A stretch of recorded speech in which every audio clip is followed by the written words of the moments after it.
Hola nuevamente, estamos ya de vuelta para seguir con el Pi Day. Ha sido todo un éxito. Cientos de personas conectadas por aquí, cientos de personas mirándolo en YouTube, también siguiendo en redes sociales. Quisiera ya agregar a la conversación a Joaquín Menéndez. Aquí está ya con nosotros. Joaquín, hola Joaquín. Hola Cris, buenas Eh, tardes, ¿cómo estás? Muy bien, muchas gracias por estar acá. Joaquín es Data Scientist, es parte de Globant, uno de los unicornios argentinos, una de las grandes empresas de la región, y además es mentor en Acámica. Así que, sin más presentación, por favor, Joaquín, adelante con tu charla. Muchas gracias. Dale, muchísimas gracias Cris. La idea de la charla de hoy, como el título más o menos lo menciona, es aproximándonos a la ciencia de los datos, ¿no? Con Python. La idea principal de la charla, y me gustó mucho haber estado después de la charla de Camila, porque voy a tomar algunos temas que ella mencionó. Quiero dar la idea del big picture, ¿no? De un proyecto de data science, que muchas veces se queda en la parte de lo teórico, y la idea es explicar los diferentes pasos hasta la puesta en producción de un modelo. Vamos a ver si llegamos con el tiempo. Vamos a utilizar para esto un ejemplo que es los que hacen los chicos, mis alumnos de Acámica, que es el primer proyecto de la carrera de ciencia de datos. Ellos tienen tres módulos, esta es parte del primer módulo. Y ataca un problema puntual, que esto es cómo comienza todo proyecto de ciencia de datos. El paso cero o inicial es la definición de un problema. Uno tiene que tener un problema realmente que uno quiera abordar. Y después comenzarán los siguientes. Vamos a usar una breve definición. Cuando decidimos ciencia de datos, nos vamos a estar definiendo a esto, a una interdisciplina de tres elementos. La ciencia de la computación, la estadística y un área de dominio particular. Esta área es también indispensable para poder resolver y atacar a este problema, entendiendo a este problema particular. Una vez que uno define un problema y recolecta los datos, esto en realidad suena como trivial, pero son uno de los elementos que más toman tiempo dentro de la ciencia de los datos, pasaríamos ahora sí a lo que vamos a mencionar en nuestro caso, que es explorar los datos, crear un modelo, elegir el modelo óptimo o que por lo menos más nos convenga a nosotros para este problema y luego deployarlo o ponerlo en producción. Entonces, vamos a empezar.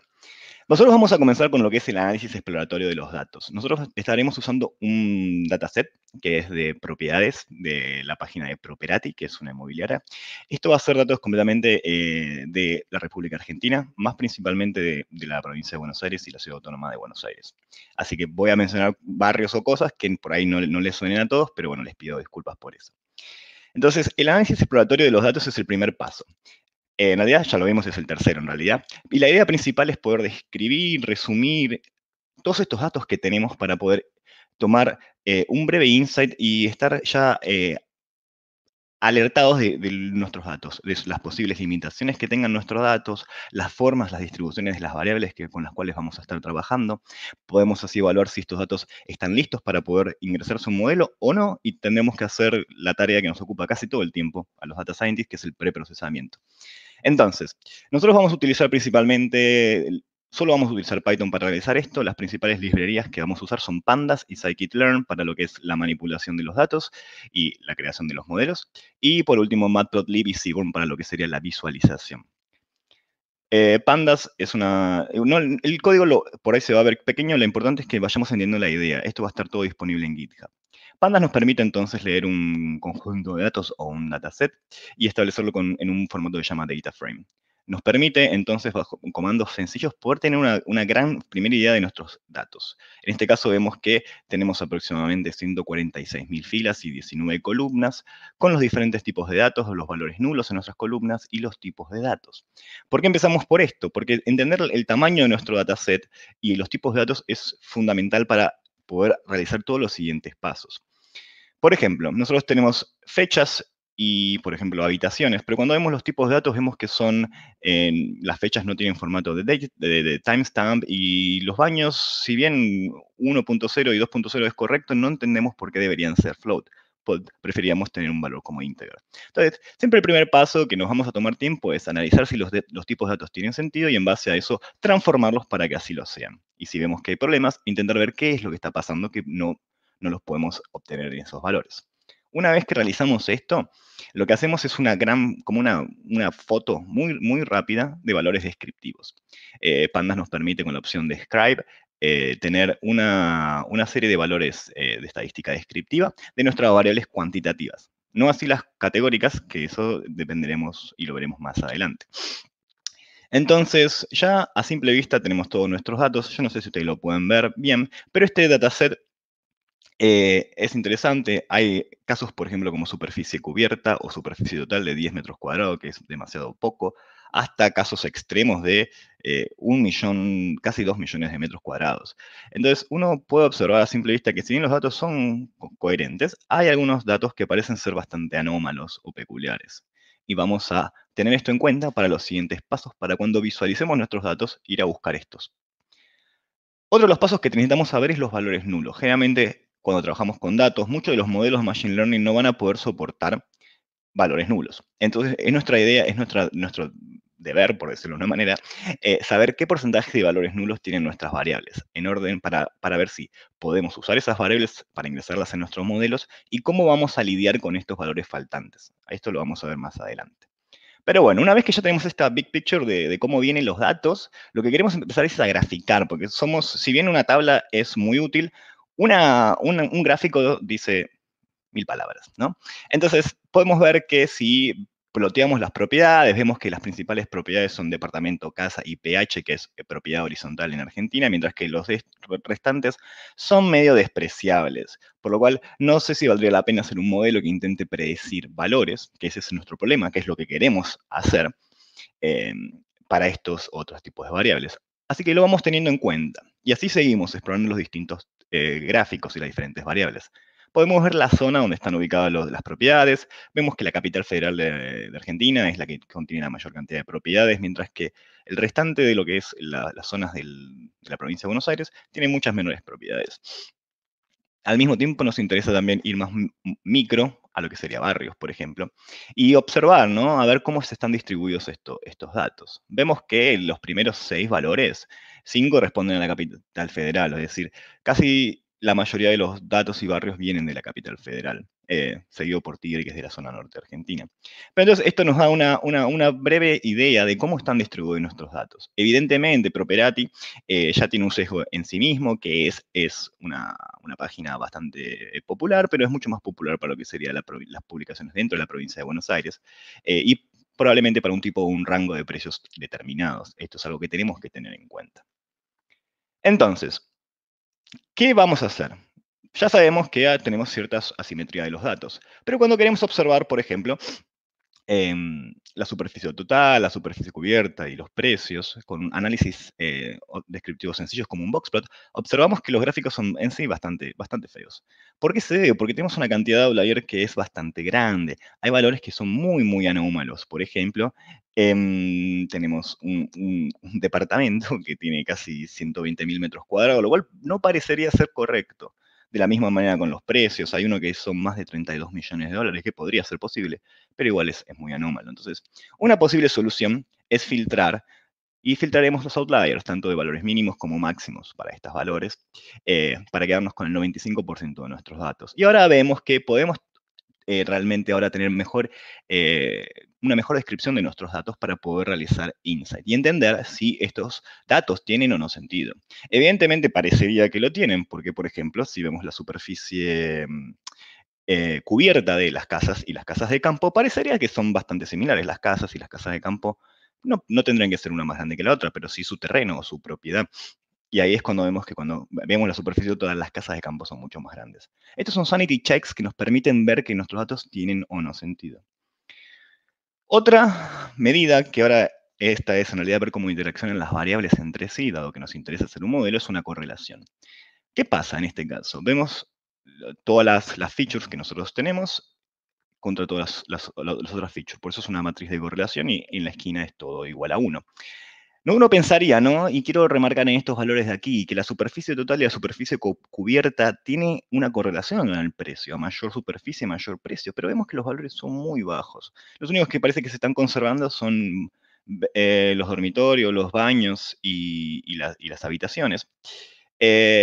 Que eso sí es coherente con lo que nosotros pensaríamos, pero esto no nos es tan común. Pero ya hemos visto que hay mucha anomalía en nuestros datasets. Las superficies son raras y hay valores muy extremos. Entonces vamos a filtrar vamos a utilizar la información de nuestro análisis exploratorio para filtrar los datos. Entonces, vamos a encargarnos solamente de las propiedades de la capital federal y solamente de los tipos de propiedades más comunes, departamento, PH y casa. Vamos a acotar el rango de superficie porque realmente no hay departamentos o casas menores a 15 metros cuadrados y más de 1000 metros cuadrados en la capital federal es bastante peculiar. Por lo cual también eliminar cualquier anomalía como casas o propiedades que tengan mayor superficie cubierta que total, lo cual sería imposible y así. Todo esto está bien detallado en el dataset. Pero vamos a utilizar, el resumen es que usamos la conclusión de nuestro análisis exploratorio para poder tomar algunas decisiones. Nosotros vamos a eliminar los valores que tengamos faltantes. Esto, si bien no es lo más correcto siempre, hay diferentes formas de operar sobre esto. Como esto es un tutorial rápido, no vamos a indagar. Si quieren, pueden buscar en el link que hay más alternativas. Entonces, pasamos a tener al final 80.000 propiedades. Nuevamente, siempre nos conviene saber qué valores, cuál es la dimensión de nuestro archivo. Una vez que tenemos esto, entonces vamos a observar que ya filtrado, la correlación es coherente, es decir, la superficie total y la superficie cubierta pasan a ser los valores más predictivos, lo cual es una buena noticia que vamos por el buen camino. Y ahí comenzamos a lo que es entrenar el modelo. Nosotros vamos a utilizar lo que se denomina aprendizaje supervisado y más que nada un problema de regresión. Esto es más complejo y si quieren podemos debatirlo en el Discord posteriormente. Pero bueno, lo que queremos hacer es un modelo que prediga un valor numérico, es decir, un target. Para eso lo que vamos a hacer es, vamos a dividir nuestros datos en nuestras features o valores que nos dan información y la variable que queremos predecir, o Y, en este caso el precio.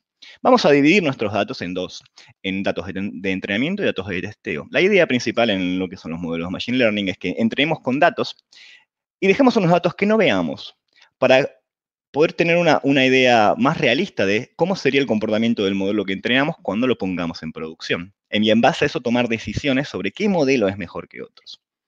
Una vez que hacemos esto, tenemos que decir un modelo.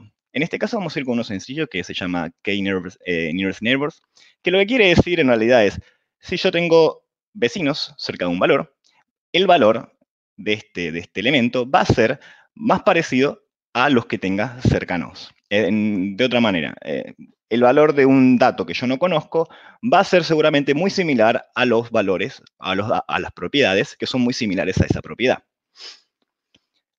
Así como modelos hay muchos, nosotros estamos usando pero en la práctica uno entrena varios modelos y después compara su desempeño.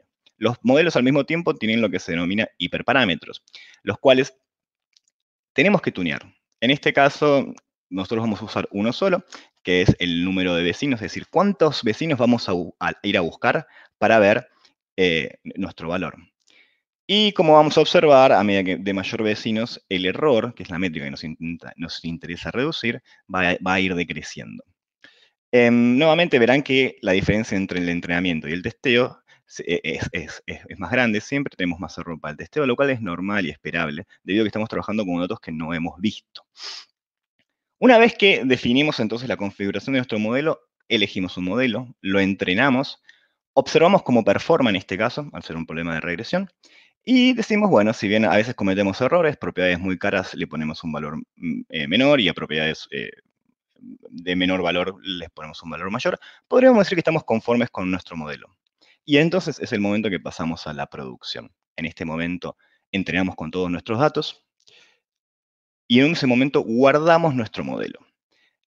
Después que tenemos este modelo guardado, lo que a mí me gusta realizar es una clase, en este caso la clase property, que la vamos a utilizar para embeber a nuestro modelo dentro de esta clase y así poder utilizar y hacer pruebas. Esto nos va a servir tanto a nivel local como a nivel de una app una app, en este caso una Flash app que queramos poner en producción. Entonces, por lo cual vamos a hacer una pequeña prueba. Nosotros en este caso tenemos una propiedad de 82 metros cuadrados, 3 ambientes de $240.000. Y lo que vamos a hacer con nuestro modelo es, vamos a entonces inicializarlo. Y vamos a decir, bueno, ¿cuántas habitaciones tiene nuestro lugar? Tiene 3 habitaciones, tiene 2 dormitorios, tiene 2 baños, 82 metros cuadrados y 82 metros cuadrados. Entonces vamos a crear ya un objeto que ahora va a hacerse factible entonces de realizar una predicción. En este caso, nuestro modelo nos dice $226.000, cuando el verdadero valor era $249.000. Si bien no es correcto, o sea, no es el mismo valor, se aproxima bastante, por lo cual es una buena noticia. Bueno, ya estoy terminando porque si no me voy a estar pasando del tiempo. Esta misma app, lo que nosotros hacemos, este mismo modelo, lo pusheamos a un modelo en la nube. Los invito, si quieren, a cliquear en la descripción del canal. Hay una app de Heroku. Si quieren podemos hablar más en Discord acerca de eso. Y podemos ver cómo interactúa. Y si no, están invitados a ingresar a ese link y poner valores y ver qué valores predecería para su propiedad, por ejemplo. Perfecto. Cristian, ya terminé. Joaquín, Creo que me no, muchas gracias. mucho. Estuvo perfecto en el tiempo, así no te preocupes. Genial, muchísimas gracias. Y en el contenido también. Perfecto. Bueno, perdón, nuevamente, los invito al Discord si quieren hablar un ratito y ver bien cómo es esto de la Flask App a los que estén interesados. Voy a estar ahí unos 15, 30 minutitos. Muchas gracias, Joaquín. No, a vos. Hasta luego.